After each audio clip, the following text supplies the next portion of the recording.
Hello student, welcome back. BSc first year optics paper के अंदर अपन second unit interference पढ़ रहे थे और इसमें अपना टॉपिक चल रहा था पतली फिल्मों में व्यतिकरण। और पतली फिल्मों में व्यतिकरण के अंदर मैंने आपको बच्चों बताया था पतली फिल्मों में व्यतिकरण के लिए एक तो परावर्तित किरणों के द्वारा व्यतिकरण होता है। कोई भी आपतित प्रकाश किरण है उससे क्या होगा, ऊपरी पृष्ठ से प्रकाश किरणें परावर्तित होती हैं। तो पहला पॉइंट था इसमें परावर्तित किरणों के कारण व्यतिकरण।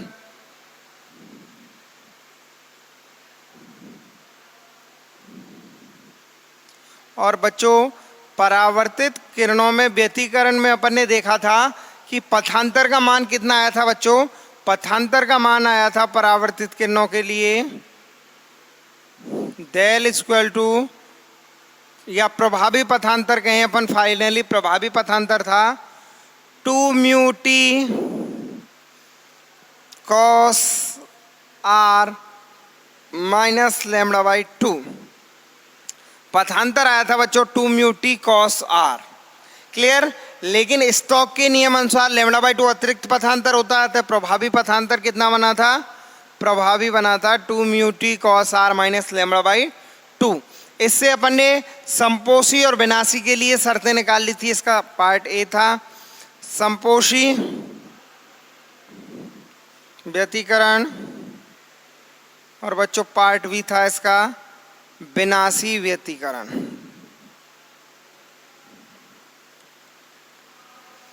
इससे आया था बच्चों संपोषी के लिए 2 म्यू टी कॉस आर बराबर माइनस लैम्डा बाई 2 बराबर एन लैम्डा किया था। तो ये मैंने 2 म्यू टी कॉस आर बराबर सीधा 2n + 1 इंटू लैम्डा बाई 2। और विनाशी के लिए आया था बच्चों 2 mu t cos r equal to n lambda. Clear. इसके बाद अपन ने पढ़ा था बच्चों दूसरा पॉइंट इसके अंदर, पारगमित किरणों में पथांतर, पारगमित किरणों के द्वारा व्यतिकरण। और पारगमित किरणों के द्वारा व्यतिकरण की अपन बात करें तो इन पारगमित किरणों में अपन ने पथांतर ज्ञात किया और वो पथांतर था बच्चों 2 म्यू टी कॉस आर। कितना आया था, 2 म्यू टी कॉस आर। यहाँ कोई भी सघन माध्यम से विरल में परावर्तन नहीं हो रहा है, अतः स्टोक का नियम लागू नहीं होगा, अतः प्रभावी पथांतर भी यही रहेगा। और इससे अपन ने इसके दो पार्ट पढ़े थे, संपोषी व्यतिकरण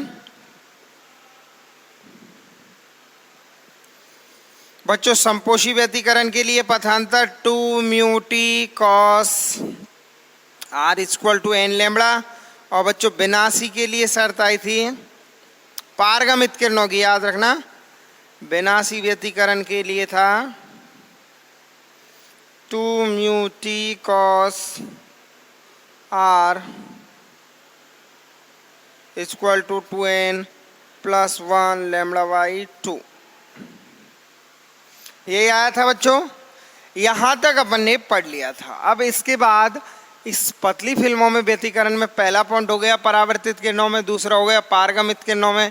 अब तीसरा पॉइंट है इसमें बच्चों पूरक व्यतिकरण।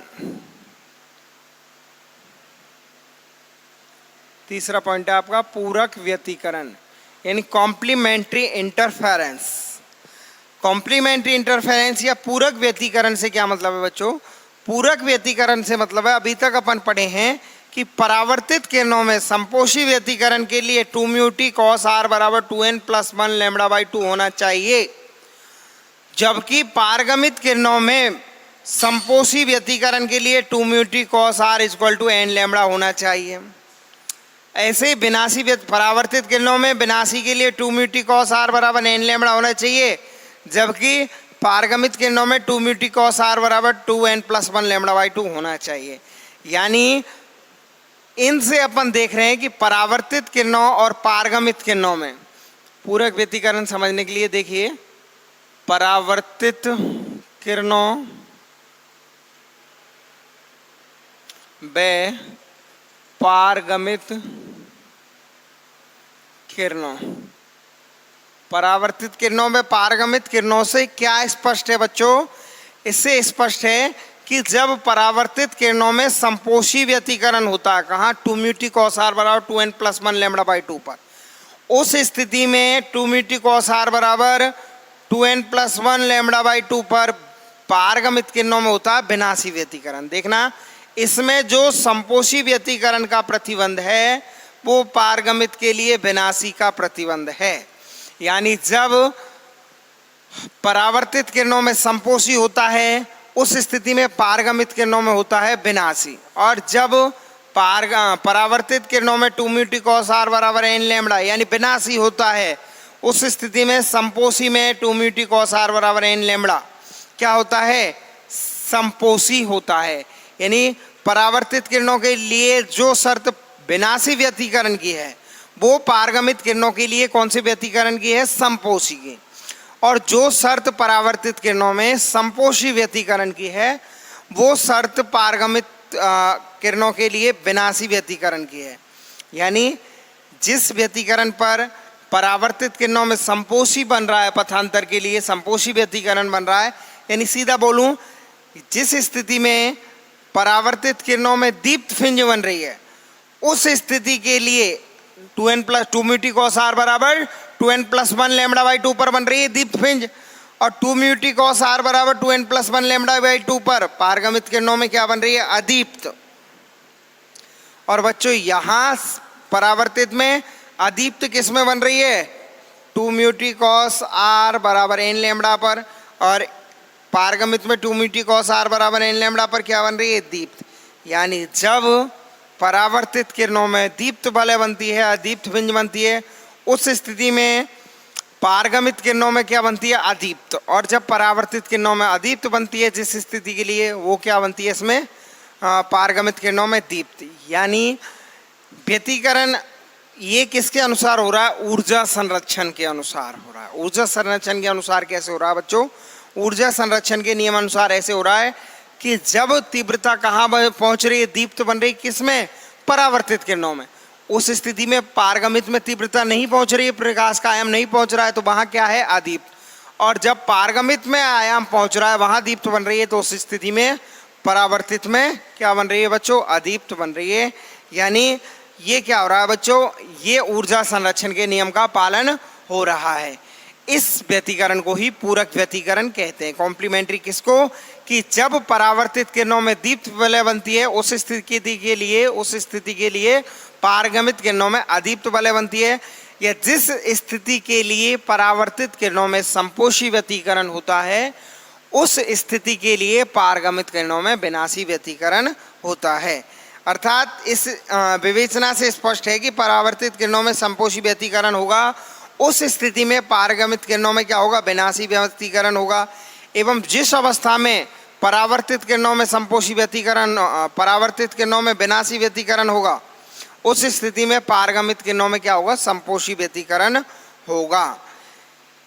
ये इस प्रकार का व्यतिकरण प्रतिरूप, इससे अपन कह सकते हैं कि परावर्तित किरणों का व्यतिकरण प्रतिरूप और पारगमित किरणों का व्यतिकरण प्रतिरूप एक दूसरे के पूरक है, कॉम्प्लीमेंट्री है। और ये किसके अनुसार है बच्चों? ये है ऊर्जा संरक्षण के नियम अनुसार होता है। अब इसके बाद ये अपना पूरक व्यतिकरण हो गया बच्चों। इसके बाद पढ़ेंगे अपन बहुत पतली फिल्म से व्यतिकरण। 4th पॉइंट है इसका, बहुत पतली फिल्म से व्यतिकरण। बच्चों बहुत पतली फिल्म से व्यतिकरण से मतलब क्या है? इससे मतलब है यहाँ पर कि जो टी है, फिल्म की मोटाई है स्मॉल टी, वो क्या है? बहुत ही पतली। यानी T is less than lambda. बहुत पतली फिल्म है मतलब बहुत पतली फिल्म। इसका मतलब क्या? अर्थात फिल्म की मोटाई क्या है बच्चों? फिल्म की मोटाई small T is less than lambda. और बेटे बच्चों लैम्बडा क्या तरंग दैर्घ्य एंगस्ट्रॉम कोटि की होती है, 10⁻⁻10 मीटर कोटि की होती है। जब इसकी मोटाई इसकी थिकनेस उसकी तुलना में भी बहुत कम है, 10⁻⁻10 मीटर से भी बहुत कम है, तो थिकनेस क्या होगी, नेग्लेबल होगी, बहुत नगण्य होगी। तो उस स्थिति में अपन ने देखा परावर्तित किरणों में ले लो या पारगमित किरणों में ले लो, पथांतर का मान क्या आता है बच्चों, परावर्तित किरणों के लिए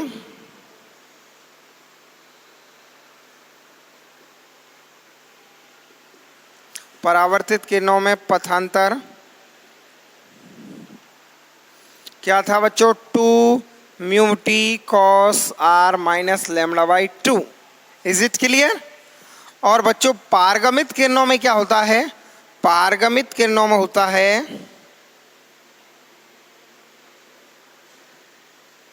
पारगमित किरणों में पथांतर अपना आया था बच्चों 2μt cos r। कैसे आया था, पथांतर वही आया था, यहाँ स्टोक का नियम लागू हुआ था जिससे लैम्बडा बाई 2 अतिरिक्त पथांतर आ गया था, एक्स्ट्रा पाथ डिफरेंस आ गया था।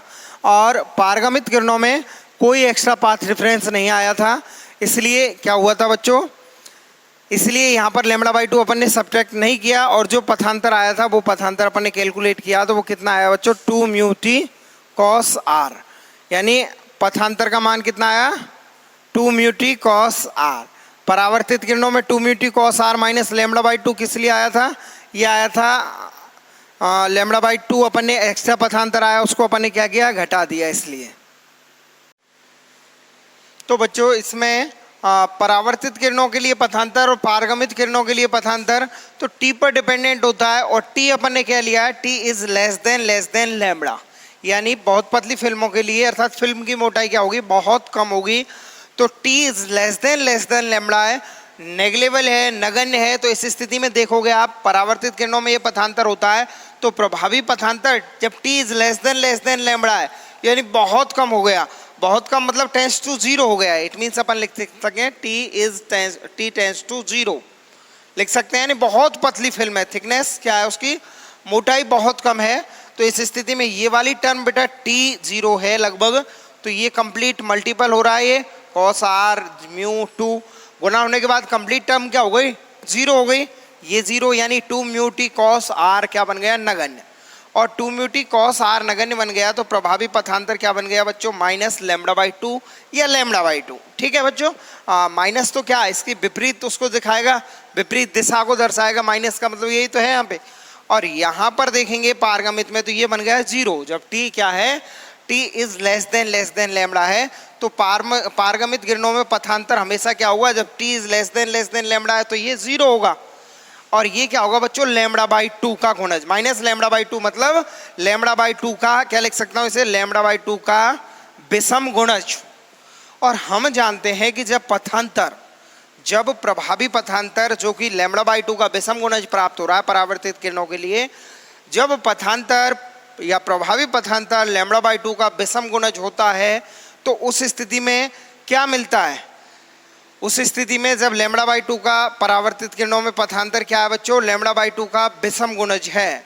परावर्तित किरणों में जब पथांतर लैम्बडा बाई 2 का विषम गुणज प्राप्त हो रहा है तो उस स्थिति में अपने लिए क्या मिलेगा, लैम्बडा बाई 2 का विषम गुणज प्रभावी पथांतर है, तो इस स्थिति में अपने लिए ये क्या होगा बच्चों, लैम्बडा बाई 2 का विषम गुणज यानी दीप्त बलय बनेगी, यहाँ पर दीप्त फ्रिंज बनेगी, संपोषी व्यतिकरण होगा या नहीं, क्योंकि जब इस स्थिति में परावर्तित किरणों के मध्य पथांतर लैम्बडा बाई 2 का विषम गुणज होगा और पारगमित किरणों के मध्य प्रभावी पथांतर क्या होगा बच्चों, 0 होगा। ऐसी स्थिति में परावर्तित किरणें लैम्बडा बाई 2 का विषम गुणज है, तो परावर्तित किरणों के लिए अपन ने देखा बच्चों जब पथांतर लैम्बडा बाई 2 का विषम गुणज होता है तो कौन सा व्यतिकरण होता है इसमें, समपोषी व्यतिकरण।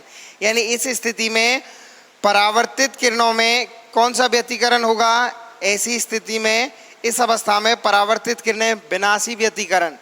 देखो 2μt प्रभावी पथांतर अपना, प्रभावी पथांतर क्या है बच्चों, पारगमित किरणों के लिए, प्रभावी पथांतर पारगमित किरणों के लिए अपना क्या आ रहा है, लैम्बडा बाई 2 का विषम गुणज। 2μt को नहीं देखना है, एक बार फिर से समझ लो अपने लिए 2 mu t cos r minus lambda by 2 प्रभावी पथांतर है और ये किसके बराबर आ रहा है?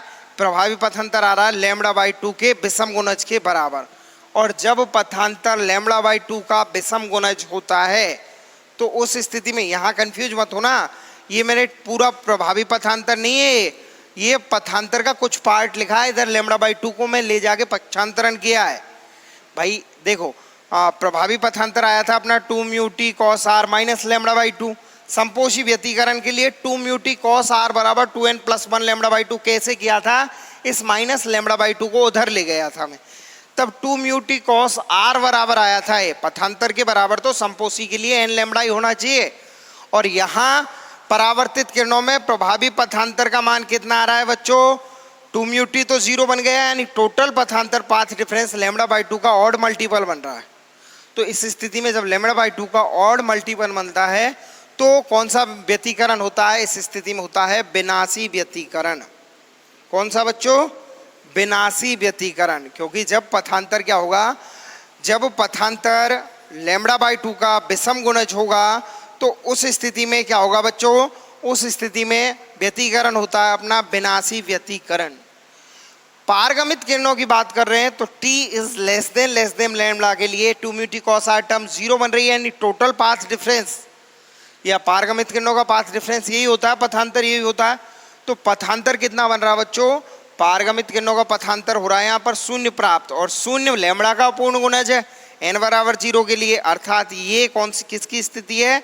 ये स्थिति है बच्चों संपोषी व्यतिकरण की। ये किसकी स्थिति है? ये स्थिति है संपोषी व्यतिकरण की।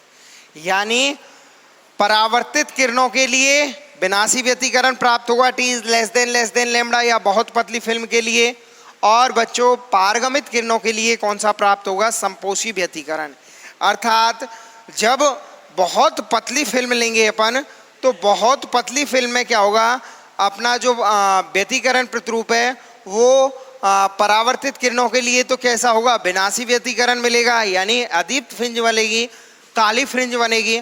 और पारगमित किरणों के लिए कैसा होगा बच्चों? पारगमित किरणों के लिए होगा वो संपोषी व्यतिकरण।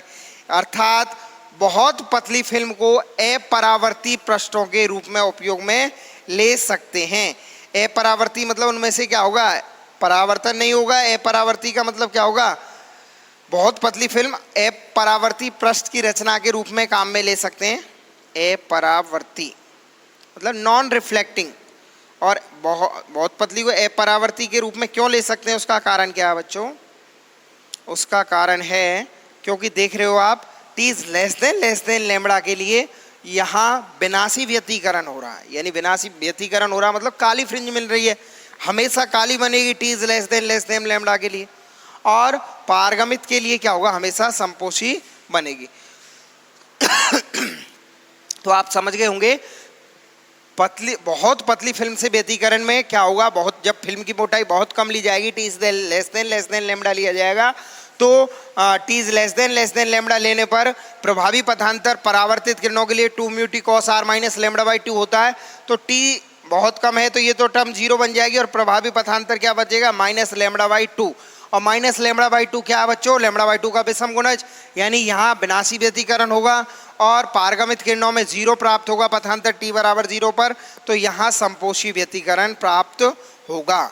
इसके बाद है बच्चों अगला इसका पॉइंट है, बहुत पतली फिल्म से हो गया, अब लेंगे अपन बहुत मोटी फिल्म से व्यतिकरण। बहुत मोटी फिल्म से व्यतिकरण, देखिए फिल्म की मोटाई क्या ली है अपन ने? अधिक ली है, यानी पारदर्शी मोटी फिल्म से व्यतिकरण। अगला है आपका 5वां, पारदर्शी मोटी फिल्म से व्यतिकरण।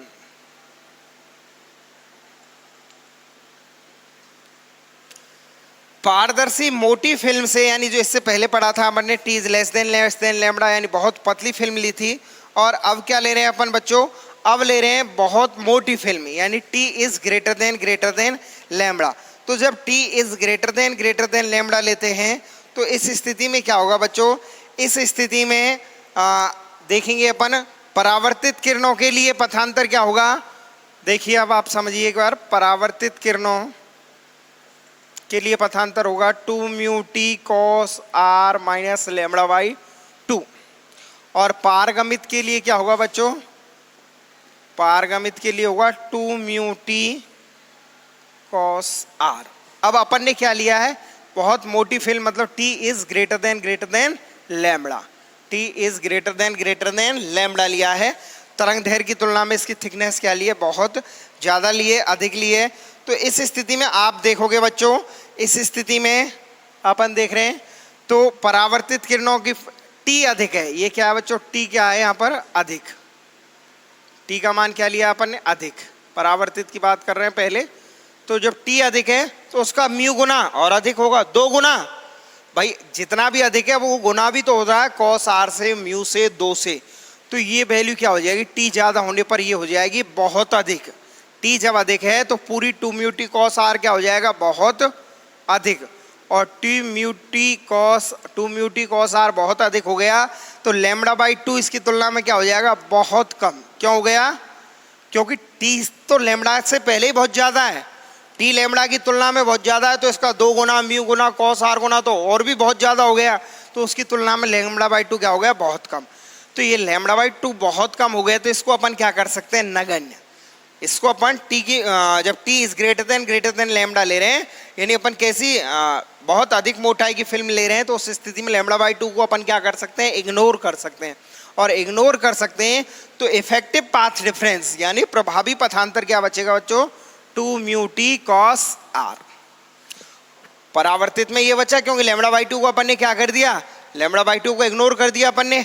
और पारगमित में भी यही बचेगा 2 म्यू टी कॉस यानी प्रभावी पथांतर परावर्तित किरणों और पारगमित किरणों दोनों में क्या होगा बच्चों, 2 म्यू टी कॉस आर एक समान ही होगा। परंतु आपतन कोण आई के मान में अत्यल्प परिवर्तन, अब दोनों में इफेक्टिव पाथ डिफरेंस तो यही आ गया, लेकिन ये किस पर डिपेंड है, ये डिपेंड है बच्चों कॉस आर पर। कैसे है, आपतन कोण आई के मान में अपन बहुत कम परिवर्तन करेंगे तो उससे आर के मान में परिवर्तन होगा, और आर के मान में परिवर्तन से कॉस आर का मान परिवर्तित होगा। और जब आर का मान परिवर्तित हो गया तो पहली बात तो टी बहुत ज़्यादा है, तो इससे गुना होगा तो बहुत ज़्यादा परिवर्तन हो गया, म्यू से गुना हुआ और परिवर्तन बढ़ गया, और 2 गुना और परिवर्तन, यानी इसमें क्या होगा, बहुत ज़्यादा परिवर्तन हो जाएगा। आपतन कोण आई के मान में अत्यल्प परिवर्तन से प्रभावी पथांतर के मान में क्या हो जाता है बच्चों, अधिक परिवर्तन हो जाता है। यानी 2 म्यू टी कॉस आर में क्या होता है, अधिक परिवर्तन होता है। इस कारण से फिल्म की प्रत्येक स्थिति में दीप्त व अदीप्त फिल्में इतनी नज़दीक बनेंगी कि इनमें अंतर करना बहुत मुश्किल होगा। पहली बात तो दोनों के लिए पाथ डिफरेंस सेम होगा। जब जिस स्थिति में परावर्तित किरणों में दीप्त फिल्म बनेगी, उसी स्थिति में पारगमित में भी दीप्त बनेगी, क्योंकि लैम्बडा बाई 2 इग्नोर हो गया।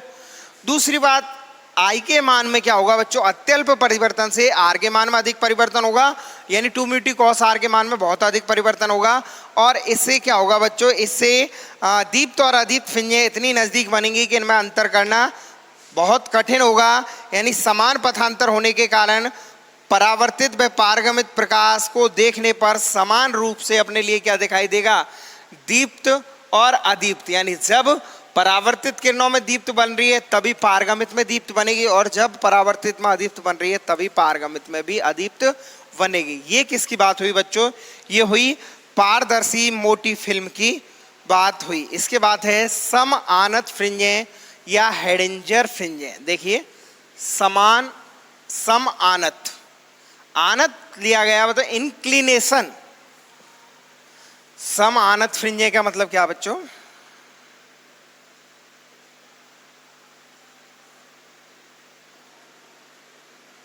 सम आनत फ्रिंजें या हेडिंजर फ्रिंजें भी बोलते हैं इनको।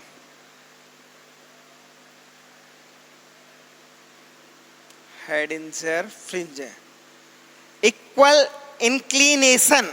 सम आनत का मतलब क्या बच्चों, सम आनत, इसका मतलब है बच्चों सम प्लस आनत, और सम का मतलब है यहां पर समान, आनत मतलब आपतन, समान आपतन। यानी ये जो फ्रिंजें बन रही हैं ये उनके कारण बन रही हैं जो प्रकाश किरणें पतली फिल्म के पृष्ठ पर समान आपतन कोण से आपतित हो रही हैं, इक्वल इंक्लिनेशन एंगल से क्या हो रही हैं, इंसिडेंट हो रही हैं, समान आपतन कोण से आपतित हो रही हैं। अब समान आपतन कोण से क्या मतलब है मैं आपके लिए समझाऊं बच्चों।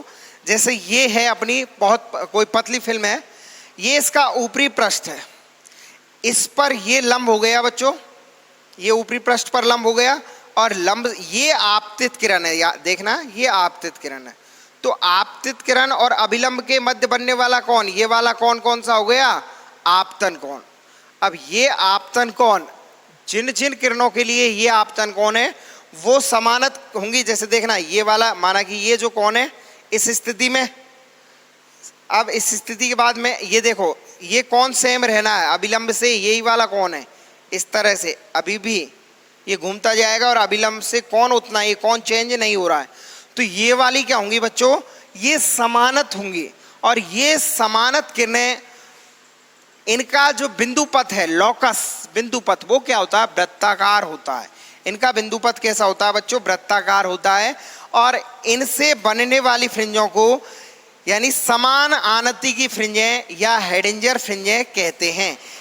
यानी अपन बात करें एक वर्णी प्रकाश स्रोत से जब पारदर्शी या पतली पारदर्शी फिल्म पर प्रकाश किरणें आपतित होती हैं तो फिल्म के वे बिंदु जहां पर प्रकाश किरण समान आपतन कोण बनाती हैं, फिल्म के वे बिंदु, जैसे मैंने अभी आपको अभिलंब से बताया था कि ये अभिलंब इस तरह से है, तो फिल्म के वे बिंदु जहां प्रकाश किरण समान आपतन कोण बनाती हैं उनका बिंदु पथ कैसा होता है, लोकस वृत्ताकार होता है, और इस प्रकार की फ्रिंजों को समान आनति की फ्रिंजें या हेडिंजर फ्रिंजें कहते हैं।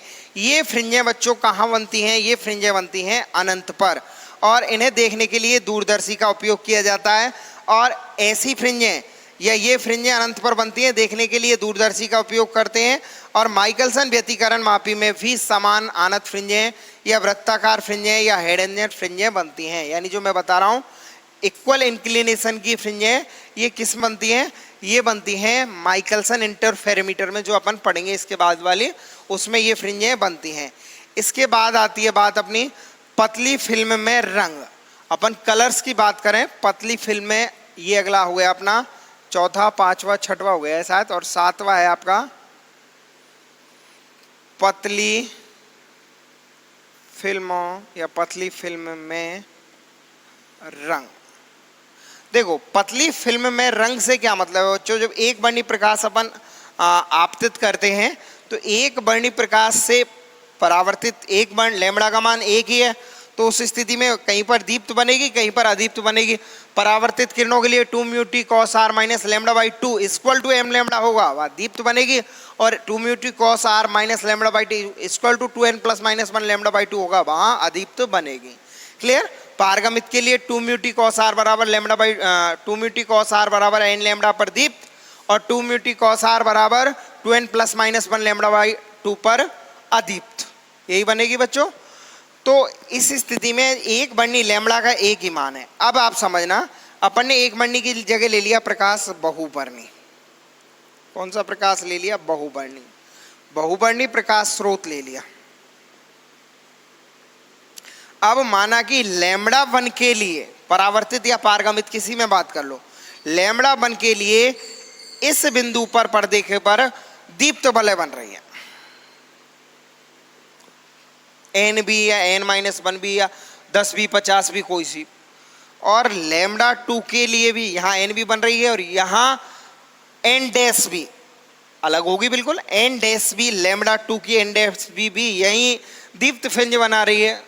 तो बच्चों ये लैम्बडा 1 के लिए दीप्त है और ये लैम्बडा 2 के लिए दीप्त है, तो ये लैम्बडा के अकॉर्डिंग इनके कलर होंगे, और ये कलर एक वर्णी कलर मिलाएंगे, आपस में मिलेंगे तो कैसी दिखाई देंगी, ये रंगीन दिखाई देंगी। तो इस स्थिति में पतली फिल्म के द्वारा व्यतिकरण में अपने को रंग दिखाई देते हैं। इस प्रकार से पतली फिल्मों में रंग।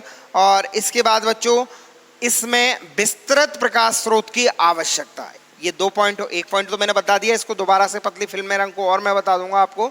और एक है ब्रॉड लाइट सोर्स क्यों आवश्यक होता है इसमें। ये 2 पॉइंट और बचे हैं पतली फिल्मों में व्यतिकरण के, वो पढ़ेंगे अपन नेक्स्ट क्लास में। आज की क्लास के लिए इतना ही पढ़ पाएंगे। धन्यवाद।